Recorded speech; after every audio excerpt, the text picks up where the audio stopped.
What day is it today, guys? It is Wednesday, my dudes. That's right. We're on Wednesdays now. Welcome. This is not a sponsored video.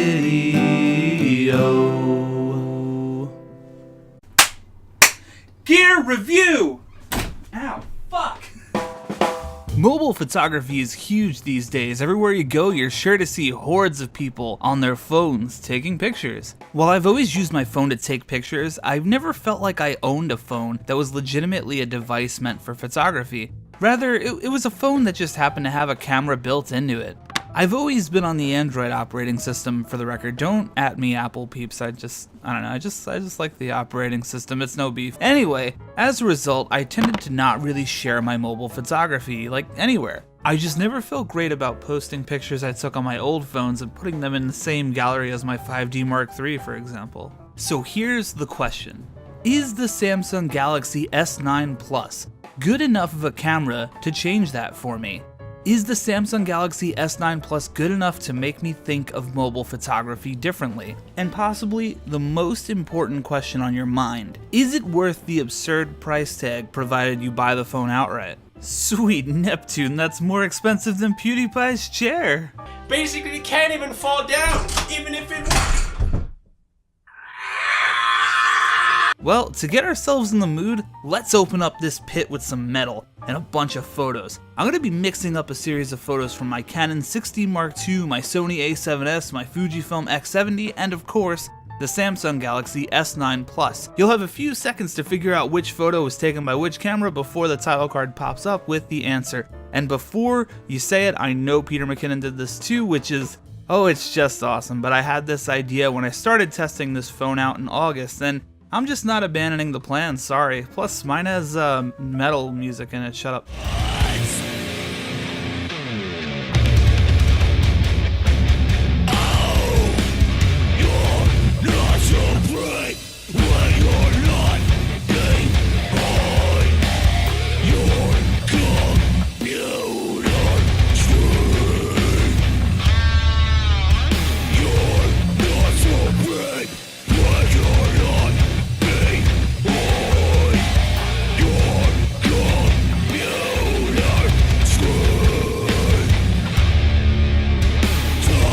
So, how did you do? Did the results surprise you at all? Or were they right where you expected them to be? I'll be honest with you, I've been consistently impressed with the camera on this phone. I've been posting some of the shots I've taken with the S9 Plus onto my Instagram, asking people what they thought I shot the photo with. It's been a real mixed bag. By the way, slap a follow on there. Would you kindly? And I think it's pretty simple to say that technology in these phones is advancing to the point that many people are losing the difference between what makes a so-called professional camera versus a smartphone camera. And while that's not entirely true of people who are really into pixel peeping and stuff like that, the fact is you gotta consider the means of delivery. If someone's consuming your stuff on YouTube or Instagram, the file compression just gets so aggressive on some of them, I think it starts to blur the line. Would I print a billboard-sized photo from my cell phone? Probably not. I mean, it has been done before, but me personally, I don't think so. Are these photos I've taken strong enough for my Instagram? Yeah, I'd say so. The photos from the Samsung Galaxy S9 have a pretty nice color to them in my opinion. The camera's auto mode is pretty solid, though it does make some strange exposure choices every now and then. You can easily avoid that by holding down the focus point on your screen, that'll lock your exposure. And these photos have a really great dynamic range. It's perfect for editing in whatever app you choose. These photos here were edited straight through the Instagram app, so you can see the before and afters. That said though, to me some of these photos seem a little bit over sharpened. I know Samsung has something in the coding to sharpen up your photos after you take them, but some just appear to be so, like, clinical and digital. I know that's like a really shitty hipster thing to say, but it's true. The saturation in the photos is very nice though. I remember on my older Samsung Galaxy S7 and apparently on the S8, I didn't have one of those so I can't confirm, but oversaturation was a bit of a problem on most of the photos the phone would produce. Well, now that you've seen a fair share of the photos this phone can take, let's talk a little bit about the tech. The Samsung Galaxy S9 Plus has a 12 megapixel sensor, optical image stabilization, and this new dual aperture setup. Basically, if the phone detects that you're in a low light situation, it will open up the aperture from f2.4 to f1.5. And these are physical aperture blades, by the way. Check it out. It's pretty damn cool. Here's a quick comparison of what the f1.5 versus 2.4 apertures look like. To my eye, apart from the amount of light coming in, they're not terribly different. I don't think you lose a ton of sharpness by opening up to f1.5. The fast aperture does make the phone pretty solid in low light though. It's at least better than it used to be in the older Samsung phones. But obviously you are going to get the best photos in good lighting and low light scenarios. You are going to see a loss of sharpness and a loss of clarity. There are two lenses on the rear side of the phone, the main lens, which is the wider one, and the telephoto lens. The telephoto lens is fixed at the f2.4 aperture. The wide one is the one that can change up. And while we're on the topic, we gotta talk about this cool zoom mode. The rear camera has a 2x optical zoom, and you don't really lose quality when you use it. Check it out, these two photos are shot in the same location, one the normal lens and one zoomed in with the telephoto lens. So let's talk a little bit about the shooting modes. The phone has a ton of them, so let's take a look at them from left to right in their default order.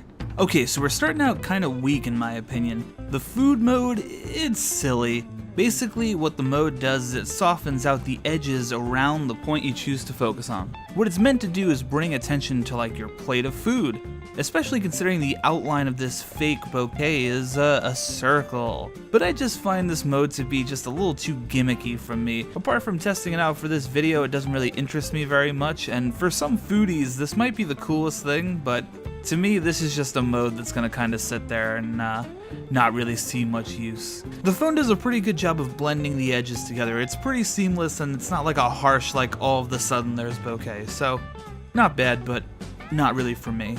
One last thought regarding the food mode. If you are in low light, oh man, does this mode fall apart. The shots just really don't look very good. It's kind of ironic to me because, you know, a lot of bars and restaurants tend to be, lower lit, especially at nighttime when you're, say, going for dinner and want to take a picture of your food. I don't know, that's just me. The panorama mode works just like any other phones would work. You just shoot and pan the phone in whatever directions you'd like. The panoramas from this phone look good. I haven't encountered situations where the image stitching got weird or anything like that. I guess except in Manhattan when I had people walking around erratically. And I will say it's kind of impressive how far you can actually pan the phone. The furthest I've gotten is about halfway before I started showing dumb stuff in the photo, but this mode is pretty damn cool. And if you check it out in your gallery, you can actually play back the motion of you moving the phone. It's pretty damn cool. I'm not entirely sure how to get that off the phone though, which would be really cool. Oh wait, it's right here. Save video, you fucking idiot.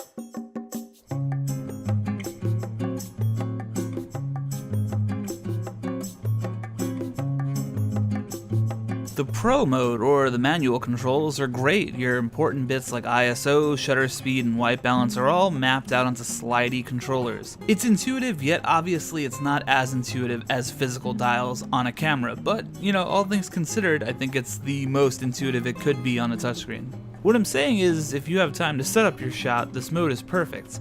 If you're doing something like street photography, I don't think this is viable enough to capture a fleeting moment unless you're really quick with those slideys. The autofocus is pretty accurate and it's very fast. The manual focus slider, it's pretty good, though I can't help but feel like I often slide right past that point of critical focus. And then I have to fiddle around with it while swearing at myself a whole bunch.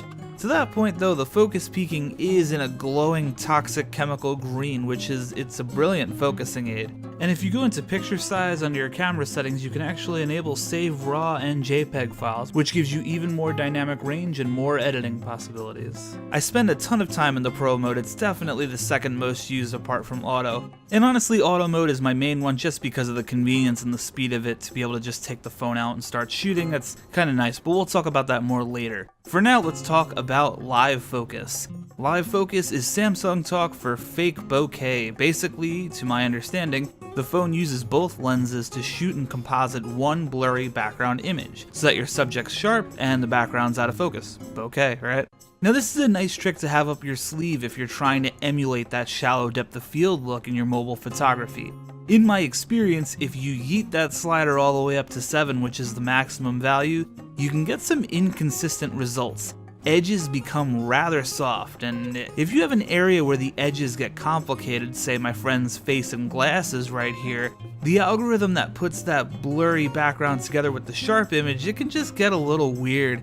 And I mean, honestly, at 7, the edges in this shot are about as sharp as a basketball.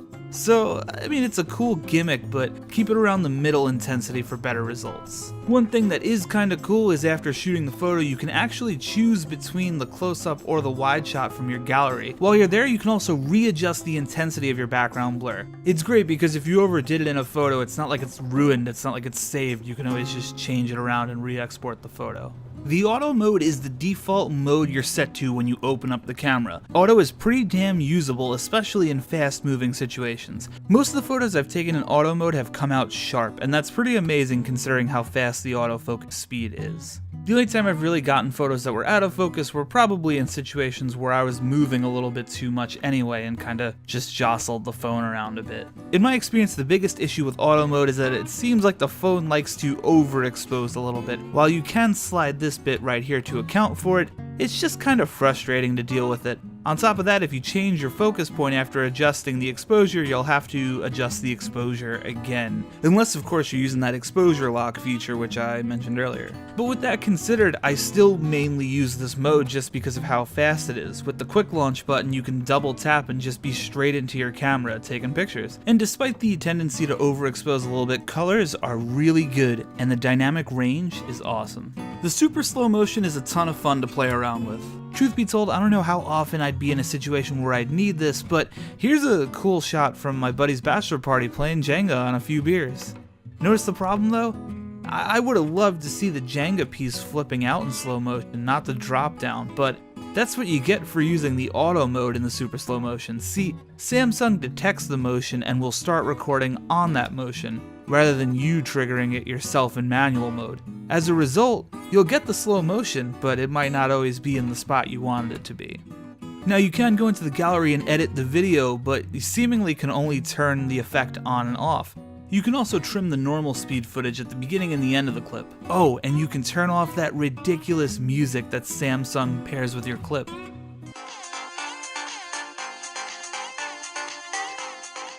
Thanks, Samsung, that was a really great idea. It doesn't seem like you can change where the phone chose to record the super slow motion, which is the point I'm getting at here. I did a little Google research, but if I'm wrong, please let me know below. Anyway, you obviously lose quality in this shooting mode as it shoots in 720p, but 960 frames per second, it's pretty crazy and it's pretty damn slow. I'm gonna file this one away as nice to have. It's cool, it's a nice party trick, but I don't think you're gonna be starting a new slow motion YouTube channel from this phone alone. And you're pretty much limited to being outdoors for this. Low light will really pixelate the shit out of your image, and some of the lights in your background might start to flicker at such a high frame rate. The AR emoji is some really just disgusting next level cringe emoji crap. You can turn yourself into an emoji, it's just embarrassing. Let's do this together on camera.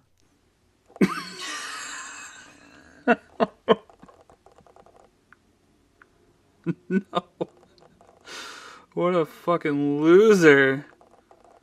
He doesn't even have a beard. The hyperlapse mode does what it's supposed to do. I will say though, it definitely doesn't look as organic as a more traditional hyperlapse would. Samsung definitely has some software fairies inside the phone doing magic to your video to make it speed up and look the way it does, but to me, it's just not as smooth as a planned out DSLR tripod hyperlapse or even a gimbal hyperlapse. But keep in mind the amount of work that goes into a more traditional hyperlapse, the setup, the moving, all that jazz. In this scenario, I mean, you're just holding a phone and moving. That's pretty wild that it looks as good as it does, honestly. So there also is regular slow motion available on this phone, which will record at 240 frames per second at full 1080p, which is pretty damn cool. It's not that 720 bullshit. All you gotta do is just jump into this gear icon on the left here, hit edit camera modes, rear camera, and then check off slow motion. It's super obvious where that is.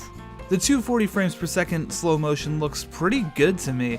I like how smooth it is. I just don't love how Samsung does this normal speed to like ramp down into the slow motion effect. Like, bro, just give me the 240 FPS file and let me do with it what I please. It sounded really creepy. Well, the good news is you can put it on your computer and edit it however you like in whatever program you'd like, and there's no Samsung speed ramps included in the file.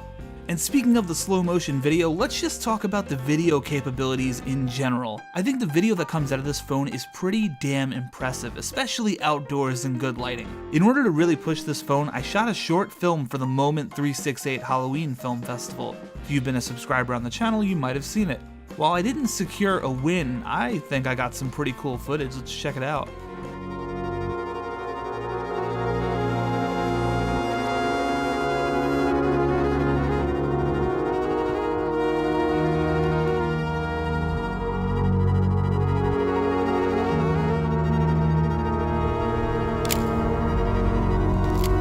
To me, the outdoor stuff looks really good. The dynamic range is great, the colors are fantastic, the motion blur is pleasing to the eye. The indoor lower light stuff, not as hot. Things get pixely very quickly.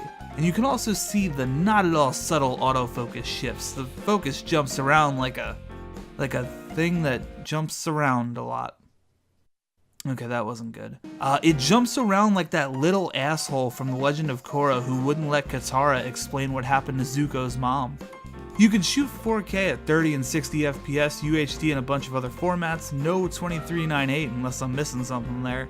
And while you're shooting video on the Samsung Galaxy S9 Plus, you have dual optical image stabilization, which is helpful when you're shooting handheld. The microphone's pretty solid too. The audio quality, I'm kind of impressed by it honestly, and this is no external microphones plugged in, nothing like that. Check these out.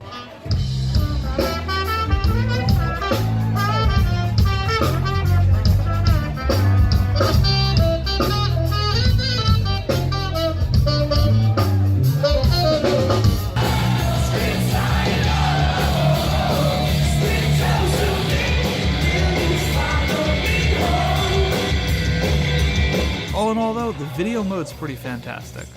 One of the other options is Bixby Vision, which to me is kinda terrifying.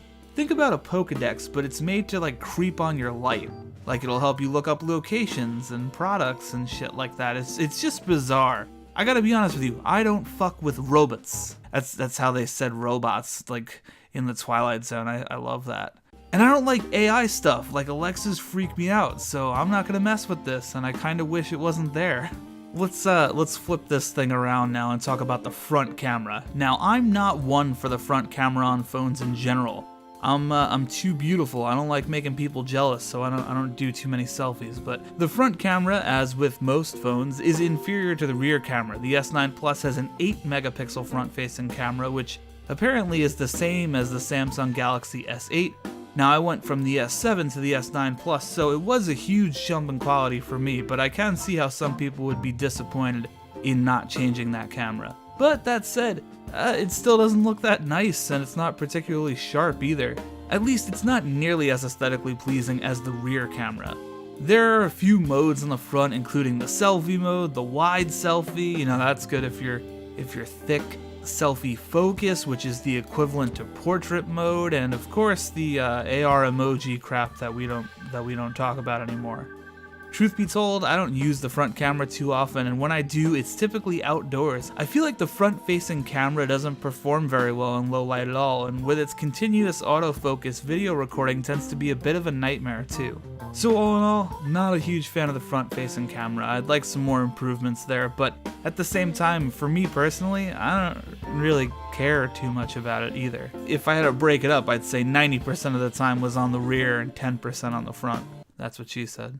Well, that was a lot of stuff to go over. Smash like for you if you made it this far in this video. Do it for yourself. It's not for me. It helps me a lot. So what are my thoughts on the Samsung Galaxy S9 Plus? I'm impressed. Honestly, there's some weird garbage within the camera modes that I will never use. But damn it, the auto and pro modes are choice. They're fantastic to work in, and if you have a vague understanding of getting your subjects lit, you'll be thrilled with the results. Lit as in past tense of light, like good light, not not like under the influence of drugs and alcohol. The video is equally impressive. This is undoubtedly a camera that will make its way into my YouTube workflow. Low light and autofocus are the two areas that are a problem, especially in the video mode. While low light performance is vastly improved from older phones, mainly due to that f1.5 lens, you still lose detail and sharpness if you leave that good light. So, if you're looking for an upgrade on your phone, the S9 Plus is a pretty fantastic choice in my opinion. Though surely, the S10 will be coming out soon. I mean, Samsung releases these every year, right? It might be best to wait. The S10, it might blow people's minds. Or even more importantly, the S9 Plus will likely see a price decrease, which would make this an even nicer choice. Is it worth the money now? Honestly, that is a ton of money for the camera alone. But considering this is also my phone, my means of playing Pokemon Go, going on YouTube, Instagram, email, Pornhub, I'd say it's a great device. I enjoyed the phone a whole lot, and I'm giving the Samsung Galaxy S9 Plus a strong 8 Owen Wilson wows out of 10.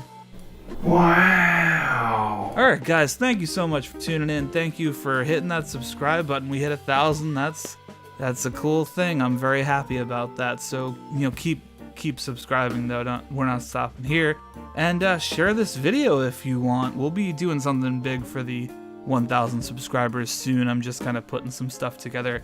And I hope you guys like the Wednesday instead of Monday, because I like it. It's a little bit easier on me. So yeah, guys, we'll talk soon. I'll see you next week. All right, bye. Set your subjects in the telephoto lens. The lens does make some strange exposure. You'll have a few seconds to guess. Fuck! While I've always used my phone to take pictures,